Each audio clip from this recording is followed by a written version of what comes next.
The following is a Spirit Street production. TCU football has had a little bit of a roller coaster over the last 2 years. Went to the national championship game 2022 season. 2023 dropped to 5-7 to a lot of people's surprise. I wouldn't suspect that to last long. Today, we are going to talk TCU football, see where the program is, what's coming up, anything new, and what the expectations are. This is the Big 12 Insiders. Welcome to the Big 12 Insiders, your Big 12 sports show, presented by Synergy Financial Partners. Now let's go to booming North Texas, home of Studio 73. Here's your host, Brien Hanley. All right, welcome back, everybody, to Big 12 Insiders. Again, this is Brien Hanley. Today, we have Jeremy Clark, who covers TCU for 24/7 Sports. Jeremy, how's it going today? Brien, it's great, man. I'm glad to finally get on the show with you. We finally got all the pieces to align here. Absolutely. I know it's tough, and I appreciate you making the time for us. And number one, I want to make that very clear. I know you don't have to. We're just starting out here trying to make this a good network of information for people that want Big 12 coverage. So I appreciate you making that time for us. You bet. So let's just jump right in here. So TCU football, a lot of people were surprised, myself included, last year, 5-7 season. I know the fans were not happy. I know the program overall just wasn't happy, the coaching staff, the players. Let's just start there and say, what went wrong, Jeremy? How long we got this show for? Well, I think if you go back, Brian, if you go back and you look at 2022, one thing that I really liked about that team that won the playoff game, made it to the national championship. If you look up and down that roster, there was a lot of experience. There was a lot of senior leadership. You had guys like Max Duggan. You had guys like Kendra Miller, Amari DeMercado, Quentin Johnston. They had a very stacked offensive line. And everyone knew the offensive weapons were going to be missed, but I don't really think anyone really considered how big those losses were, especially up front. I tell everyone that will listen to me, Steve Avila, everyone talks about Quentin Johnston, Max Duggan, and those guys. I think Steve Avila was the biggest loss for this offense from 22 going into 23. If you look at the problems that they had last year, a lot of it ranged from just poor quarterback play, other than Josh coming on late in the season. But the offensive line was really struggling throughout the year. Defense wasn't making the plays where they did in 2022. I know a lot of that. You'll probably talk about it today when we talk about the defense and new defensive coordinator with Andy Avalos. But there was just so many different things. And I've talked to Sonny Docks about this a lot of times. If you look at 2022, what's one thing that they did really well? They did really well finishing games. They finished all those games. They were close games. They were able to have the crazy finishes in Baylor. They were able to finish off games offensively because you had leadership like Max Duggan that was able to guide the offense. But those games that were close in 2022, TCU won. Those games that were close in 2023, TCU lost. There was a lot of one-score games that it could have gone any direction for those guys last year. So I look at it from a perspective of it was just I don't want to say unlucky, but they didn't get the same kind of bounces or maybe the same kind of luck they did in 2022 that they did last year in 2023. So I look for it, like you said at the beginning of the show. I don't think it's going to be a 5-7 type campaign for a long time around TCU. I think they got the right pieces. They did well in the transfer portal, and I look for big things this season. Yeah, I think it was more of an anomaly of what happened last year. Look, just like in a lot of programs, it's when you lose NFL guys like that, sometimes it just takes a minute to recover from that. Guys that have been in the program for a little while, sometimes it just takes a second. I get that everybody thinks, okay, we're just reloading and we're just replacing guys in there. And a lot of times that does work. But sometimes you have an anomaly year where, you know what, the pieces just don't fall in a line where you think they're going to fall, or maybe there's an injury bug, or a couple of people don't play up to expectations. Sometimes it just happens. It's just football is a crazy sport. Things are different. Nothing works out the way that you think that it's going to work out. It's just not. I mean, if life was that easy, everybody would do it. So 100% understand. So let's just take a look. And I know you mentioned it. Let's just start with the defense right there. looking forward? Because I was going to ask about, the overall, health of the program, but I don't think we need to do that. TCU is a top tier program. Just had a bad season, and I think that's what we can just call it. Just kind of put it on the side and move forward. Let's talk about the defense and how they're going to move forward with the new defensive coordinator. Yeah, I think it was time, and Joe Gillespie was such a great guy. It was tough to see him go, but if you talk to anyone around the program or even former players and just people that watch TCU football in general, fans, media, it was frustrating at times last year because it seemed like there was just a sit and wait. There was no pressure. Right. There was no aggressiveness.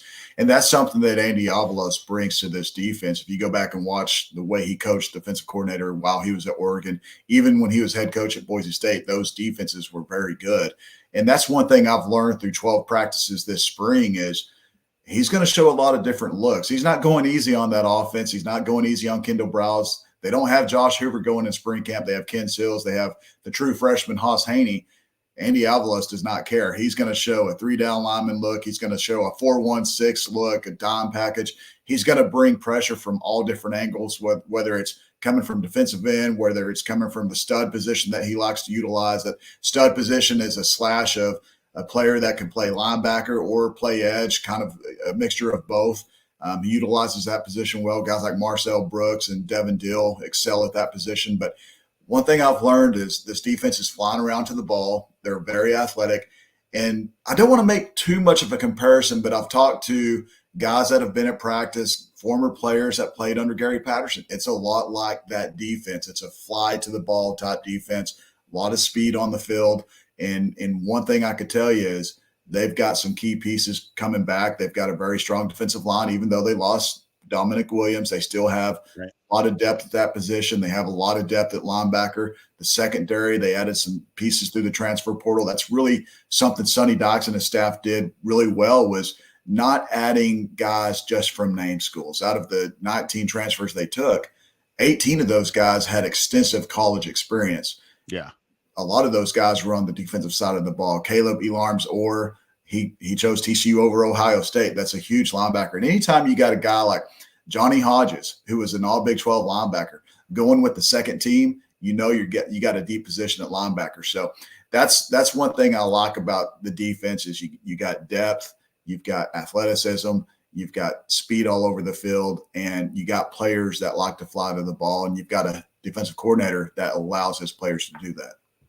Well, and that was just going to be my thought is, a lot of transfers, 19. I say a lot of transfers. That's kind of the norm now, Jeremy. With schools around the country, you think 19 seems like a lot. And I'm like, nah, not the way the transfer portal moves these days.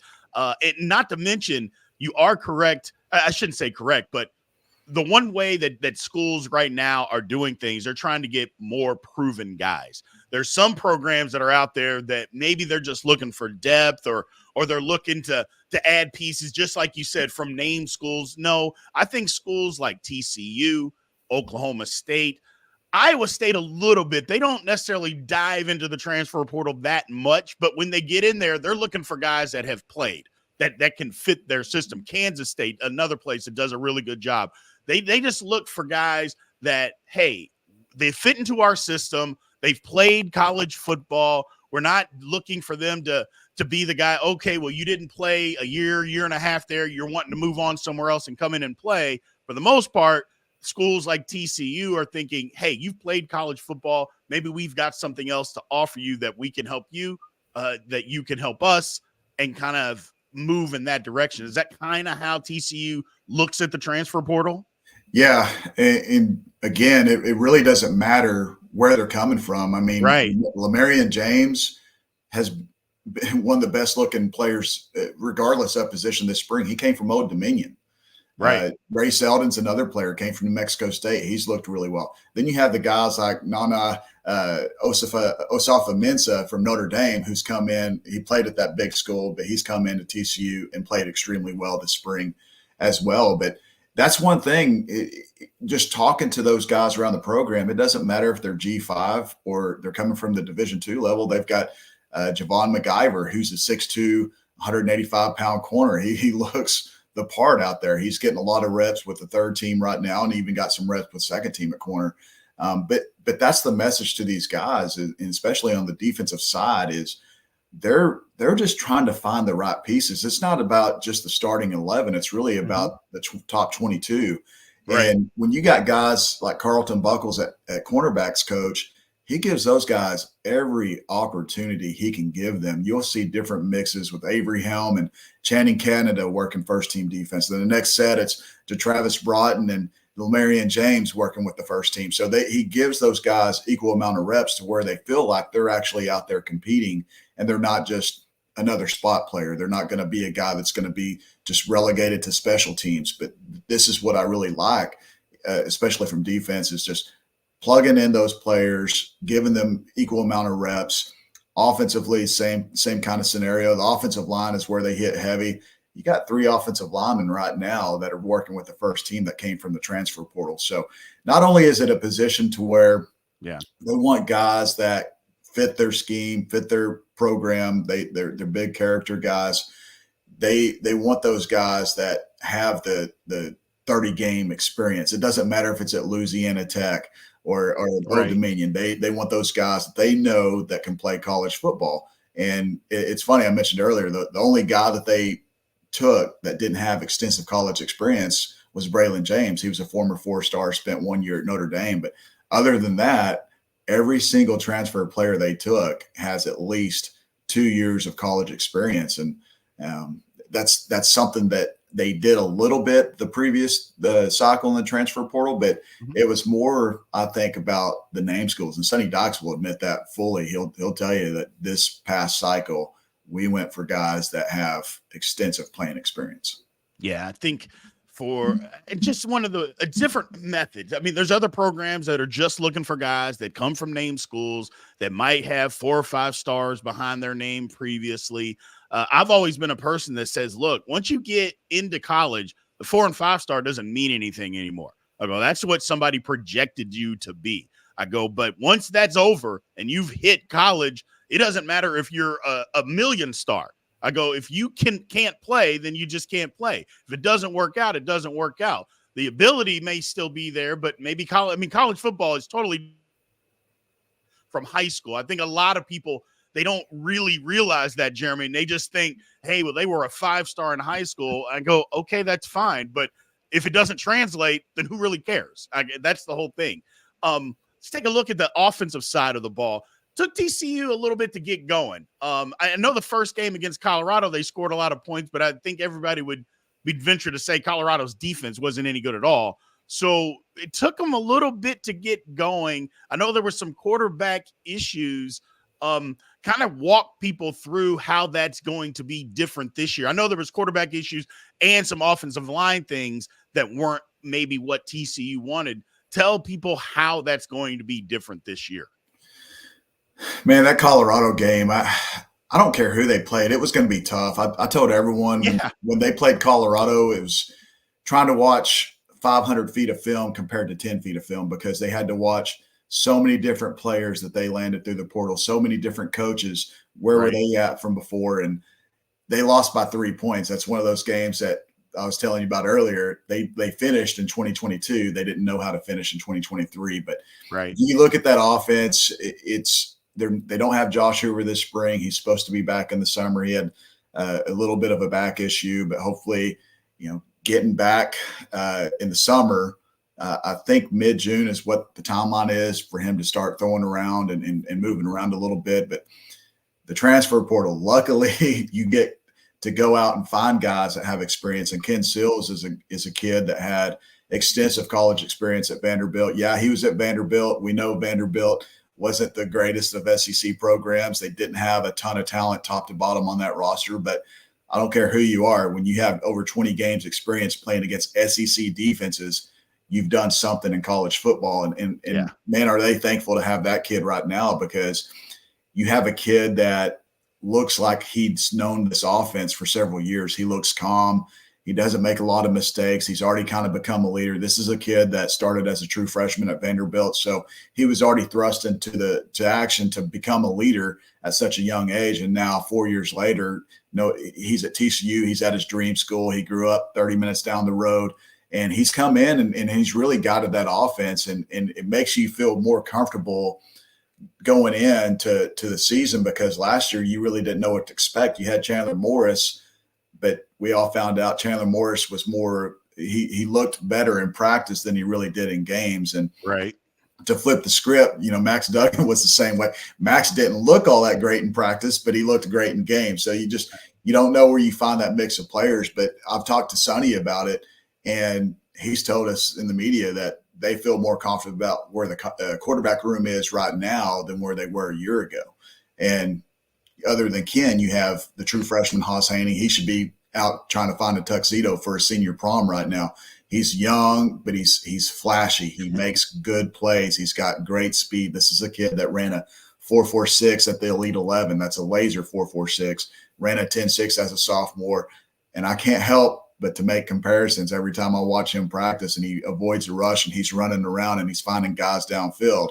It makes me think of number 15, or that Max Duggan kid. That was kind of a gunslinger that will take shots. He doesn't make all those shots, but he's going to take those shots.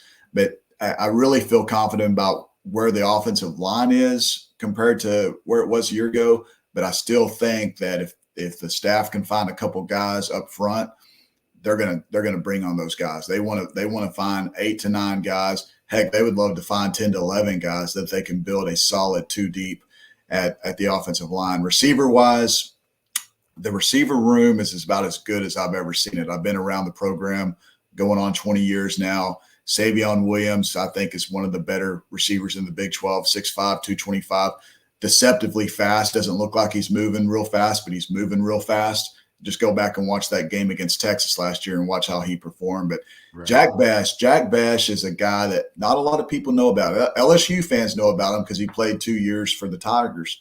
But he's battled injuries. He had nagging injuries last year, only played in 8 games. But if there's a guy that this spring has just really stood out, it's that guy. He's a slot / H-back type, 6'2", 220, moves really well, can catch the ball very consistently. If he's healthy, he immediately makes that offense better. That's the kind of receiver he is. And just other guys, John Paul Richardson, Eric McAllister, another proven receiver from the transfer portal. Through 9 games last year, I think McAllister was 6th or 7th in the nation in receiving yards. So they landed him from Boise State, another local kid from Maysville, Texas. So offensively, they have the pieces to be better, but I still have some concern up front with how that offensive line is going to look. They've done a great job some practices. They've created great running lanes for the running backs. Some practices, there's no room to go, nowhere to run, and the quarterbacks are getting sacked just about every 3 or 4 plays. So it's still some inconsistency right now up front. Gotcha. Well, we are going to take a quick break here. On the other side of this, we're going to talk about maybe the upcoming schedule as far as what TCU can look forward to in that aspect. So one word from our partners here with Synergy Financial Partners, and we'll be right back. At Synergy Financial Partners, the mission is to change the way Americans plan for their financial future. Synergy doesn't just offer you a financial plan. At Synergy, the goal is to help you find your best financial future. Learn more at synergyfinancial.com.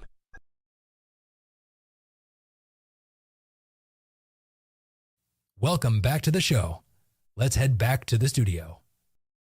All right, welcome back to Big 12 Insiders. Again, this is Brien Hanley with Jeremy Clark with 24/7 covering TCU. So, Jeremy, any position battles right now that are up for grabs during the spring that people may want to know about?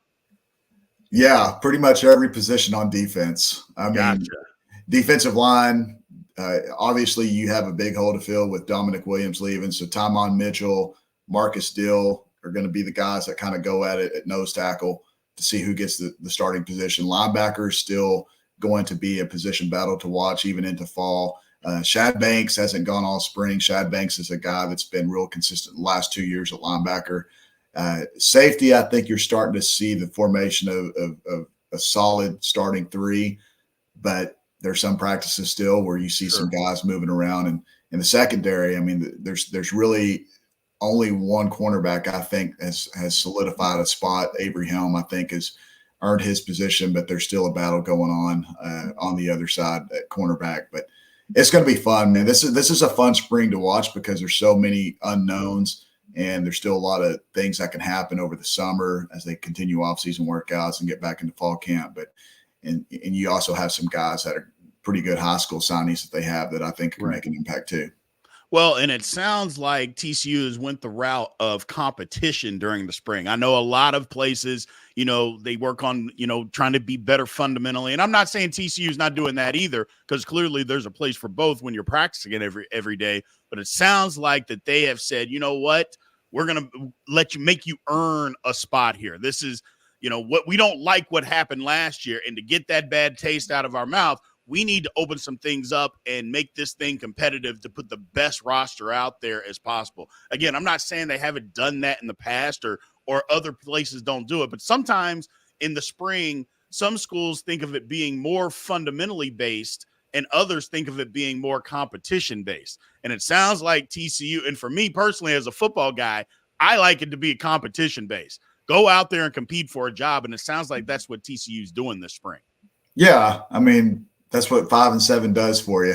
It makes you start evaluating everything, not only from the players, but even as a coaching staff, you evaluate yourself as a coach. But right, yeah, I mean, I think that's the best case going forward is you have open position battles. Now you have the guys that are your 2 or 3 year guys that have extensive starts under their belt. Sure. But there's the newcomers, like I said, the 19 guys they have brought in. I mean, there is some serious competition going, and as the old saying goes, iron sharpens iron. It makes everyone better, and hopefully you see good results in 24 for them.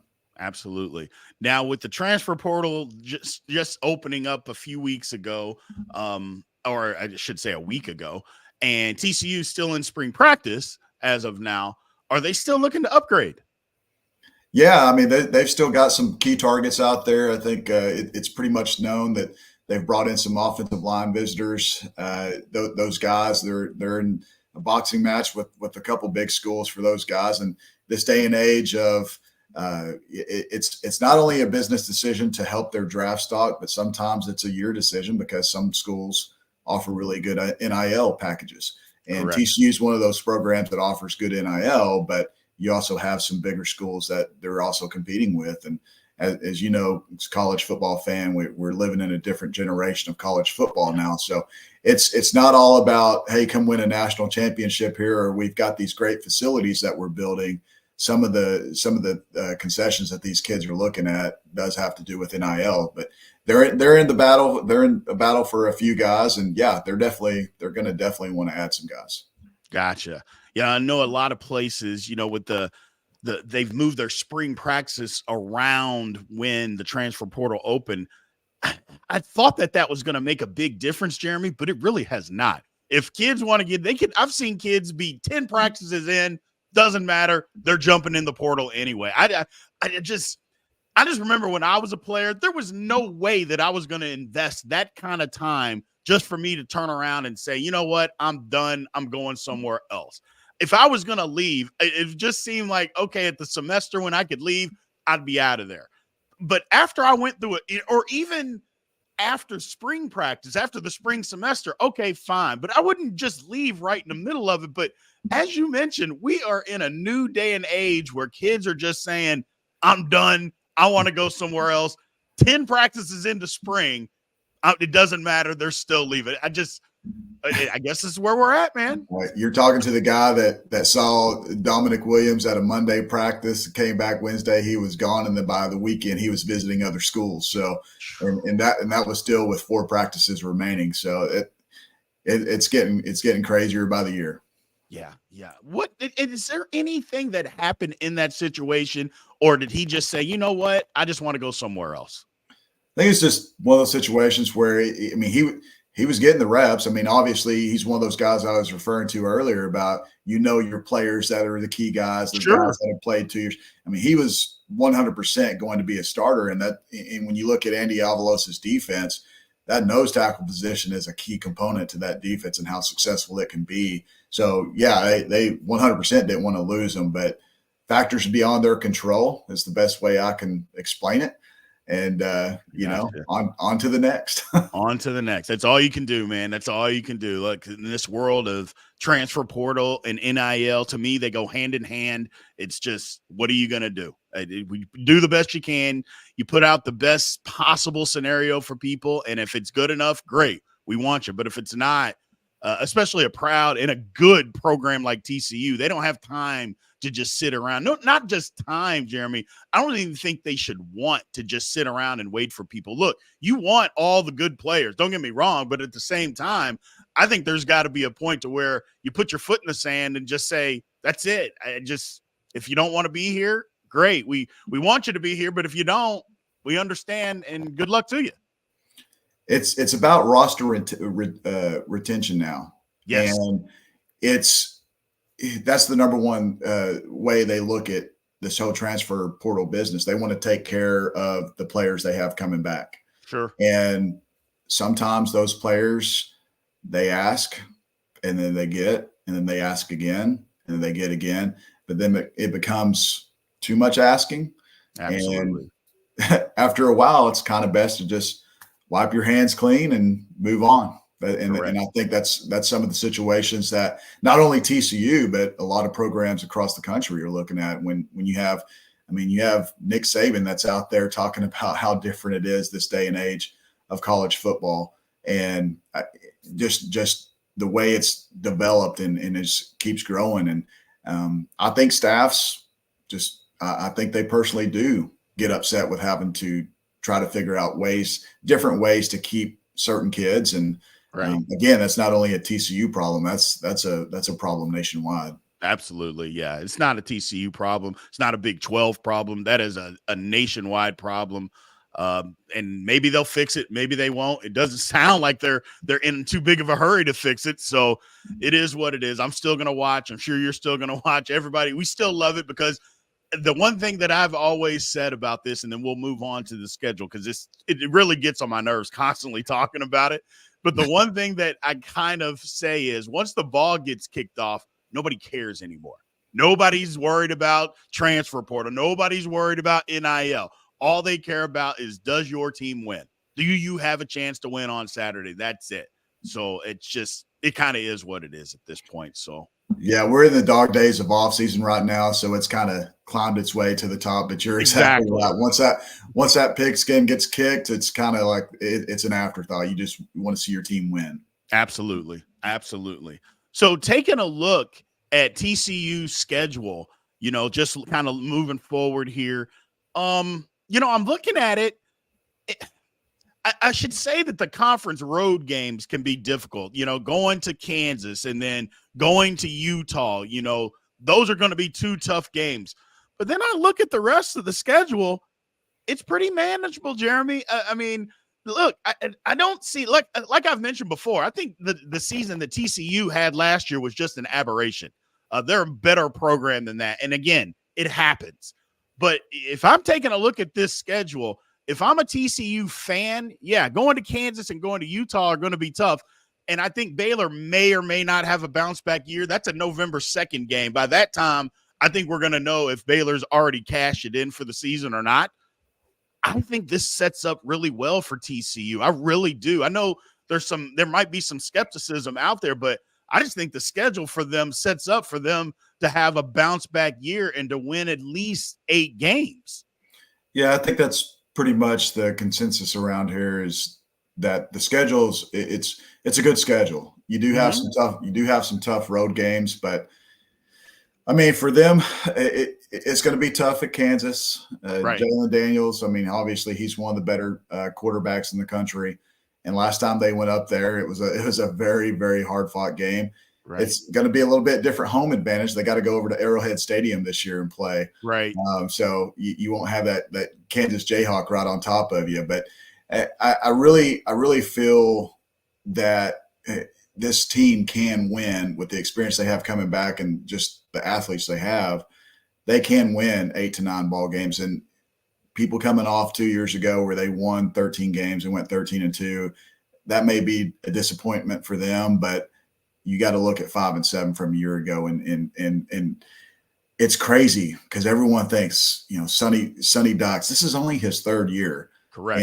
And people, I hate to say it, but people seem to forget, because there was a big hangover. Not only you go 5-7, but even if you go back to 2022, that 65-7 loss to Georgia. Sorry, TCU fans, I had to repeat that. But there's been such a bad taste in everyone's mouth from a Frog fan perspective that Sure. I really say you 8 to 9 wins. That's a great season. That's a great season for them. And who knows? I mean, maybe they have a chance to go up to beat a Utah on the road, and that could have Big 12 title implications right there.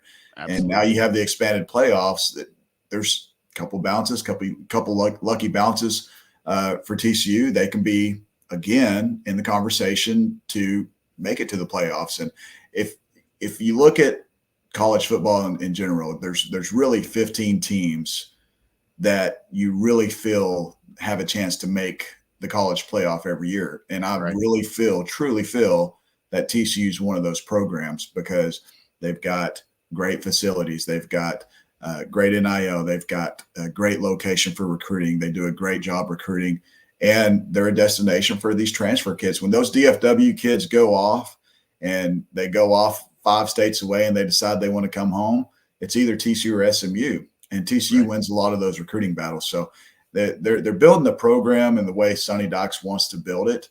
But just looking at this season, 8-9 wins, heck yeah, man, that should be the goal. Yeah, absolutely. Here's the one thing that I'll say about that. There's going to be crazy fans from every single fan base all over the country in any sport that you can think of. 8 to 9 wins on a football season is it's more than respectable. There are fan bases out there that would die, that are begging to win 8 or 9 football games a year, that aren't going to dream about seeing that anytime soon. So sometimes we got to keep it in perspective just to understand, because it's not easy winning 8 and 9 football games. Look, the Big 12 is a conference where we're losing OU, we're losing Texas, but we're gaining 4 other teams. I'm not sure how great all of them are all going to be, but at the same time, it's a conference to where there's going to be some parity. There's not going to be the lead dog, especially from a national brand or anything like that. I think every 3 or 4 years, there's going to be a different team that maybe takes the mantle and runs with it. But I've said this from the beginning, TCU is one of those schools, just because of where it is and the recruiting ground that it has, it's going to be at the top to be able to be the leader of this conference, Jeremy.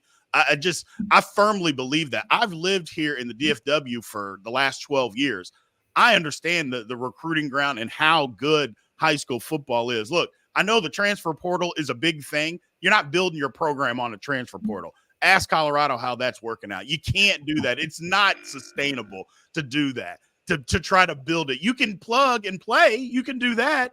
But you can't build your program around transfers. It's just never going to work that way. And TCU is in a prime spot to just continue on and just be what you said, one of those schools that every year in and year out, that they can make the college football play. It doesn't mean they will, but it means that they're one of the schools that you can look at and say, oh yeah, TCU, yeah, they got a shot this year. And I'm not putting it out of the realm of them doing it this year, Jeremy. I think they got a real shot to bounce back in a big way this year. Yeah, I mean, I agree with you 100%. Everyone I spoke with, once you found out that Texas and Oklahoma were leaving the Big 12, everyone knowing that I covered TCU is like, TCU is probably going to be the next Oklahoma in the Big 12 or the next Texas, because they have that foundation. They have everything you said. They've got a recruiting hotbed in DFW. They've got great things that makes kids want to go to TCU. They put so much money into that program since 2012. They've pumped in over $500 million just for their football program, stadium upgrades, facility upgrades. They've got a new $44 million weight and sports enhancement facility that they're building right now, strictly for football players. So it's going to be very hard to kind of knock TCU off that pedestal. I think Texas Tech has a chance to be really competitive. I think Oklahoma State, people kind of sleep on Oklahoma State a little bit. They're up there, and Mike Gundy's been there forever. He's the godfather in the Big 12 now.